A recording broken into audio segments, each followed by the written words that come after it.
Another Bible verse that will change you. Maaring narinig nyo na to ng maraming beses, pero magandang pag-usapan natin ito ngayon. James 4 verse 6. God opposes the proud, but gives grace to the humble. A lot of time kasi kapag may na-achieve tayo sa buhay natin, ma-promote ka man sa trabaho, nakabili ka ng bagong sasakyan, nanalo ka sa singing contest or sa pageant, giging proud tayo sa sarili natin na we thought na nakuha natin tong mga bagay na to dahil lang sa sariling kakayanan natin. Don't get me wrong ha, I'm not gonna take away the time, the effort, yung dugot pawis na nilaan nyo para lang makuha yung isang bagay na pinapangarap ninyo. Pero minsan kasi nakakalimot na tayo magpasalamat sa Diyos. Lalo na kapag overwhelming yung achievement, nakakalimutan na tanungin yung sarili na, saan ba nagmula yung talent ko? The very air you breathe, saan ba galing yan? The reason why you are alive today, it's all from God. A person cannot receive even one thing unless it is given him from heaven. We came into this world naked as in hubot-hubad. Walang kahit anong possession, walang kahit anong power. Tapos nung nagkaroon ng konting possession, nagkaroon ng konting power, akala natin nakuha natin yung mga bagay na yan dahil lang sa sarili nating kakayanan. I used to be like this before, na kapag may na-achieve ako, lagi ko sinasabi, ang galing-galing ko. Tapos minsan nakakalimutan ko man lang magpasalamat, hindi ko na binibigay yung papuri sa Kanya, yung glory sa Kanya. God said, apart from Him, we can do nothing. The very air you breathe is from God. You can walk because of God. You can see because of God. You woke up today because of God. You are alive today because of God.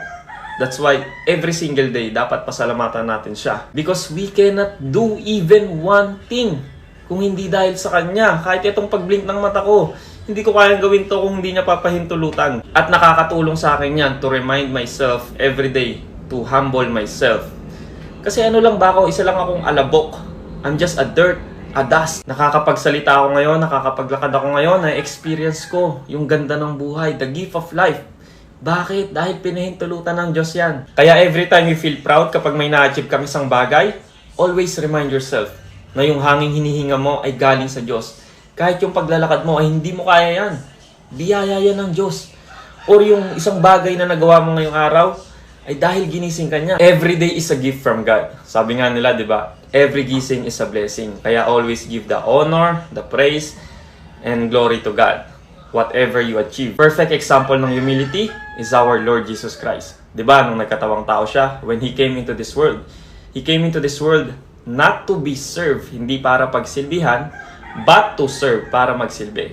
Di ba? Siya pa nga naghugas ng paa ng mga disciples niya, showing humility. Even though He is God Himself, pinakita niya sa atin kung ano yung tunay na humility, kung paano magpakumbaba.